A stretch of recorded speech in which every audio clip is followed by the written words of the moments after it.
music. Ingeta ikabonu sakumunu lo batata ba kumutulendo lo sikila kwa mitwa disini ya myon eti saila salu jambangi mukedika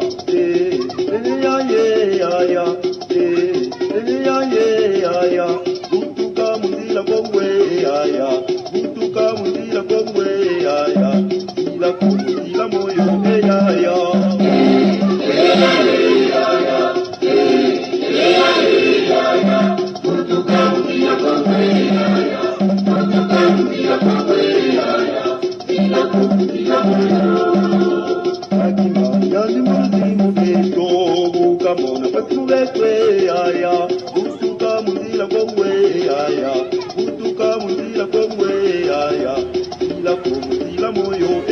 Oh mwindami yaya, mwindami yoyo, mwindami Yesu kapeni yo, mwindami yaya, mwindami yaya, mwindami Yesu kape. Oh haleluya tuimbira, haleluya tuimbira. Ewonga wani kakatule, mama yoyo, tonda tondele.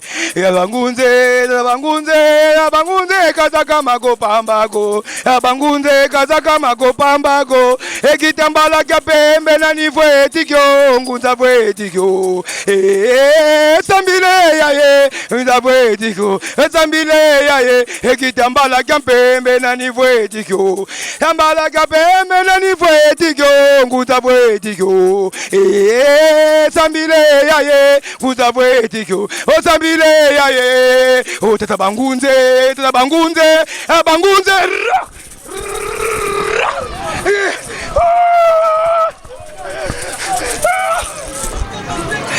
Na kope munene makazi mama mukongo makomo munene makazi mama malibumu weke bangunza kemona kapasi mama tata nzambe bangunza na munene na libumu na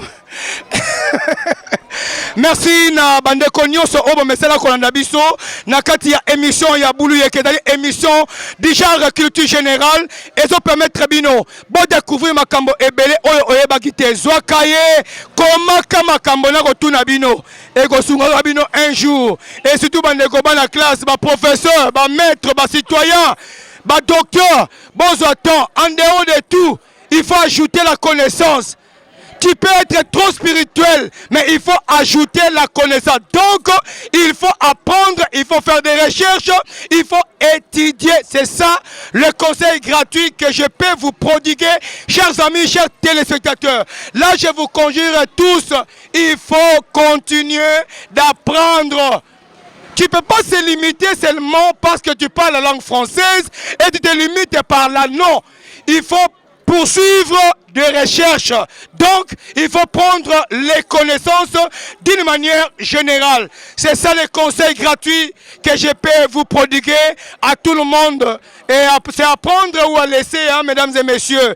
Mais je vous conjure et je nous invite tous de suivre cette émission. C'est vraiment une émission déjà culture générale qui vous permet de prendre beaucoup de choses et de découvrir beaucoup de choses, tant d'autres. Voilà, je crois, on a la PC, on a la connaissance, on a la posa, il y a quoi apprendre.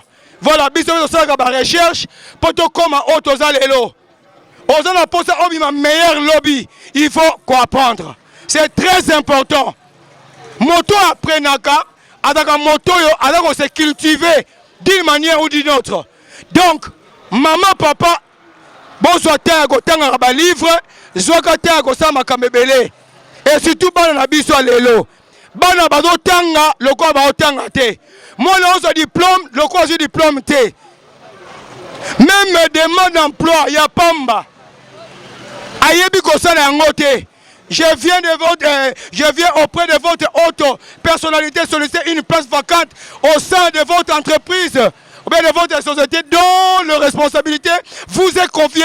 Batebele bazana difficulté même ngala koselo demande d'emploi kaka na mutubo. Mais bandeko bazana difficulté wana makasi. Yango na sengi na bandeko il faut bon apprendre. Il faut qu'on apprenne du jour au lendemain. Et go sunga bino. Merci. Voilà conseil on te go pesa la bandeko. Maintenant, question la vidéo d'abord. On appelle ça. Bonne réponse. Non, on appelle ça mbongo. On appelle ça bonne réponse. On appelle ça mbongo. On appelle ça bonne réponse. On a mbongo. Na cheli bino yango oyo 12500. Mbongo yango oyo na cheli yo. Tala mbongo yango oyo na cheli yo. Soko ozwi on a 12500. Question est simple. Il y a bonne école primaire 12500 yango oyo. 12500 yango oyo fele. Maman to papa aboti. Yokanga bien. Maman to papa aboti. Après 1, 2 jours, 3 jours, l'enfant est mort. C'est comme maman wana, na papa wana, barobenga papa nani. Et la question est simple. Maman aboti. Donc maman a mis au monde un enfant. Et après 2 ou 3 jours, 4 jours, soudainement, l'enfant est mort.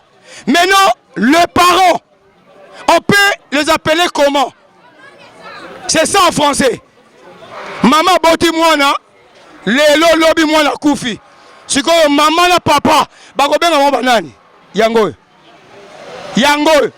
Mbongo na mfwadu. Madi ya 4 jours. Soko sobi pondu, tala mbongo be. Bon, na banda kuna pe na yebo. Mbongo yango 12500. Mbongo yango 12500. Bonjour. Hey, bonjour papa. Bonjour. Maman boti mwana, papa ba boti mwana. Après 1, 2 jours, 3 jours, mwana kufi. Na français ba parents ba ben wana. Oh. 12000 yango. Zongala na nous question na yo. Maman boti après 1, 2 jours, 3 jours, mwana kufi. Maintenant papa wana maman ba ben wana. Maman ba ben nani papa ba ben nani. Ah, non. Maman boti, papa, baboti papa, baboti mwana. Après 1, 2 jours, mwana kufi. Si comme maman wana, na papa wabeng wana.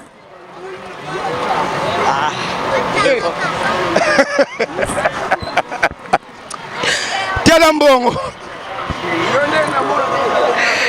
Tala mbongo. Tala mbongo. Tala mbongo. Tala mbongo. Bonjour. Bonjour. Maman boti mwana. Après 1, 2 jours, 3 jours, mwana na kufi. Papa va bengene na maman. Ah bon, na évité hein. Na évité. Hein? Na évité disons. On a évité na osala boni. Comme musinga vraiment. Oh. Oh. Mbote papa. Mbote. Maman boti mwana, papa boti mwana, papa va bengene. Ba éprouver. Hein? Ba éprouver. Maman boti mwana kufi, papa boti mwana bango mwana kufi. Ba éprouver. Ba éprouver. Aussi hein? Ouais. Lufunu.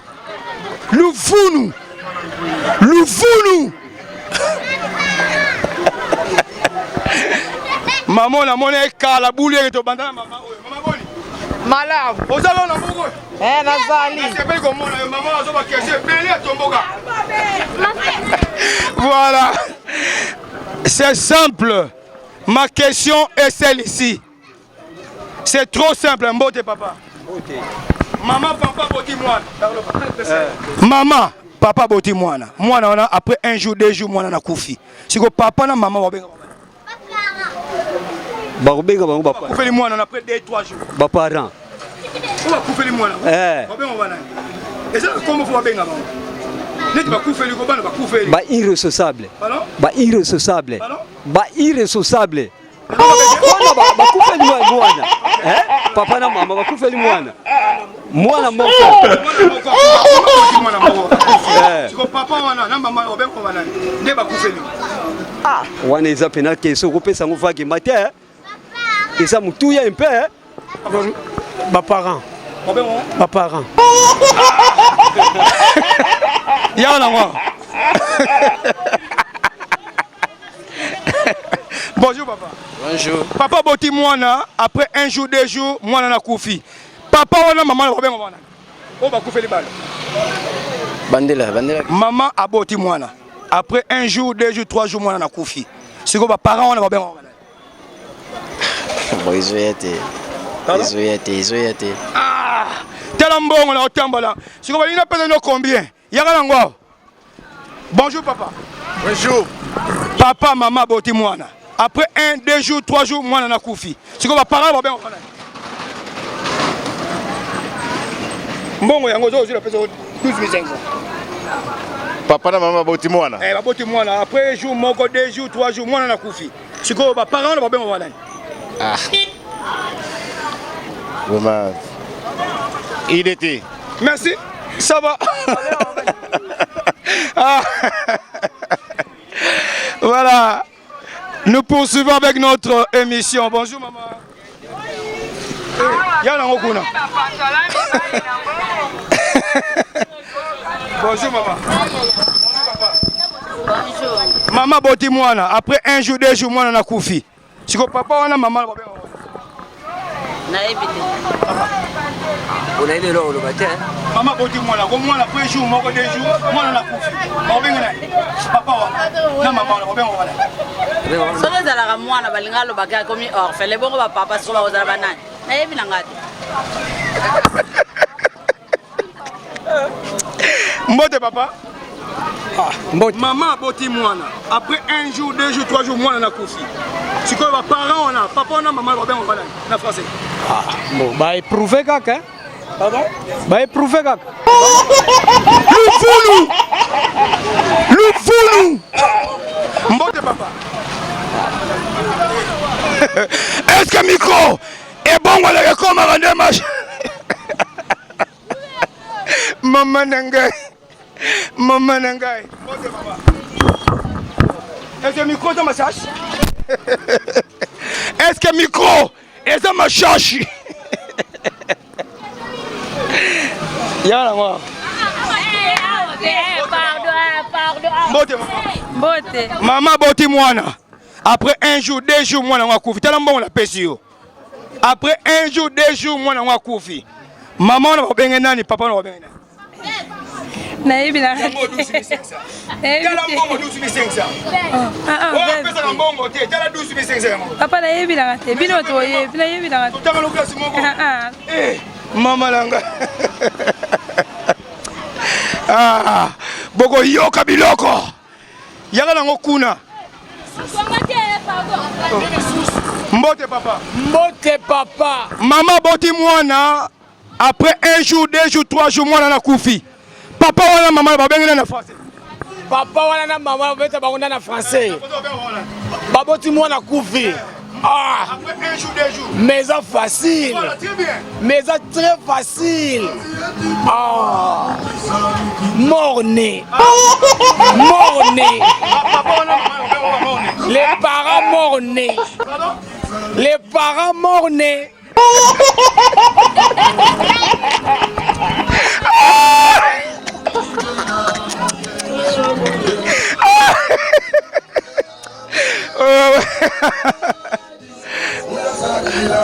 Bonjour. Olembi.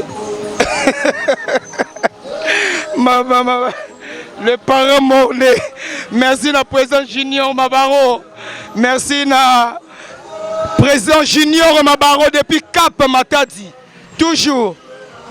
Ça c'est bien. Bonjour monsieur. Bonjour. Maman boti mwana koufi après 1 jour, 2 jours, 3 jours. Papa la benga nani? Bon maman. Invité. Oh papa boti mwana koufi. Invité? On est opé vraiment. Ngandena. Bonjour papa. Oh. Bonjour. Oh. Est-ce que micro? Bonjour maman. Bonjour papa. Bonjour. Nakotuna motuna no? Ah, t'es naza pressé pardon. Ah? Bonjour papa. Bonjour. Bonjour. Papa boti mwana na maman. Après 1, 2 jours, 3 jours, mwana na koufi. Papa la benga nani? Papa na maman ba benga nani? Maman Botigo. Oui. Après 1 jour, on a koufi. Et après 2 jours, on a koufi. Si quoi, les parents ont koufi les moines. Robin va avoir un français. So, je suis dans la 12500. En tout cas, c'est facile. je n'ai aucune idée. Papa? Maman Boti, après 1 jour, 2 jours, 3 jours, on a koufi. Non, français, c'est quoi? Papa, on a maman, Robin, on a. Incapable. Hein? Incapable. Donc maman, c'est la Boti, Babimba incapable, papa, boumi moi là. Bon, on te voit banding. Maman ne va pas moi la Koufi. Bon, tu vas qui soigne et bien, moi la Koufi. Tu vas être incapable. Ouais, incapable. C'est ça la meilleure des réponses. Loufounou. Voilà. Les parents sont là. Bonjour papa. Bonjour. Maman boti mwana après 1 jour, 2 jours, 3 jours mwana na kufi. Siko papa wana ba parents wana ba robenga bango na français. Oh, toyoka ba défunt. Défunt papa kingandi, défunt papa kingandi. Yango kaka toyoka. Ba défunt. Papa sani. Maman boti mwana. Mwana na après 1 jour, 2 jours mwana kufi. Siko papa wana maman robenga bango banani. Pardon?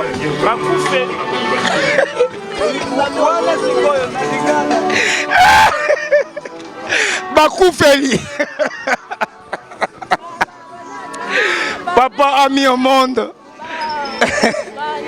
Yagalango. Bonjour. Bonjour papa. Bonjour. Papa na maman. Baboti mwana dae. Après 1 jour, 2 jours, 3 jours. Maintenant papa wana maman va bien on va la passer. Nous avons fait, hein? Rien. Maman, dis-moi. Après 1 jour, 2 jours, on a poussé.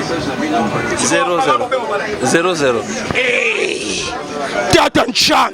12 000 yango et tout là. Na boaka ngona kabango beneni. Tala 12 500 yango. 12 500 ya uyai. Ezongi nango e 12 500. Hein? Maman boti mwana. Après 1, 2, 3 jours, moi na kufi. Siko ba parents wana, ba kobenga bango banani. Nazwa 1 à 2 personnes et puis de suki wana. Et là, c'est question très simple. Bonjour papa. Bonjour. Maman boti mwana après 1 jour, 2 jours, moi na kufi. Siko ba parents ba benga banani en français. Parents. Hein? Parents. Comme les parents. Les parents qui ont payé les enfants, ils appellent les parents. Oh, maman n'a pas de parents seulement ensemble. Bon, Azuna a été, mais je vois quand même la fête. On va mettre la boque au macasse. Mettez la boque au macasse, je vois. Vous Kende. Alinga soit pour la personne de maman, Alinga soit bon, ni au soyo. Bon, mettez la boque au macasse. Très bien. Voilà. Ça n'est fini. Bon, moni. Moutazimbongo yewana. Na français, babenga bango, boye. Nengo moni tabe na biso ebimi wana soki adali papa oya kufeli mwana après 1, 2, 3 jours bakobenga ye boye parange nengo moni tabe na biso ebimi wana parange ye wana papa oyo akufeli mwana brusquement donc soudainement baboti mwana kufi soki papa bakobenga ye parange soki maman bakobenga ye mamange mamange donc parange na mamange yango ne bonne réponse soki adali papa bakobenga ye parange soki adali maman bakobenga ye mamange yango ne bonne réponse maman oyo aboti mwana après 1, 2, 3 jours mwana wana amekufua parange na mamange ça n'est fini na bandeko nyonso soki omoni moto akufeli mwana brusquement benga ye parange parange. Soki aza maman, okobenga ye mamange. Comment on a kaye et sungayo. Bo batela mutu oyo. Nenge bosi mutu oyo Congo central. Bo batela ngo bozo biloko ebele oyo bakiti. Ça n'est fini. Que Dieu bénisse la RDC. Que Dieu bénisse la province du Congo central. Que Dieu bénisse la ville porteuse de Matadi. Merci à son excellence, monsieur le gouverneur de la province, grâce Kwanga Maswangi Bilolo. Un grand merci au conseiller Martin Solo. Un grand merci à tous nos amis de la cellule de presse et communication du gouvernorat. Que Dieu vous bénisse. À nous revoir à la prochaine occasion, mesdames et messieurs. Allez, bye bye.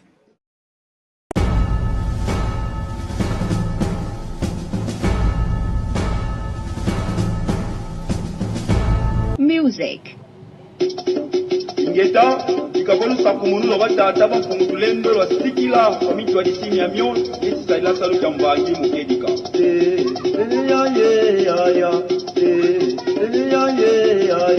mutuka munzila kongwe mutuka munzila kongwe ila kumuzila moyo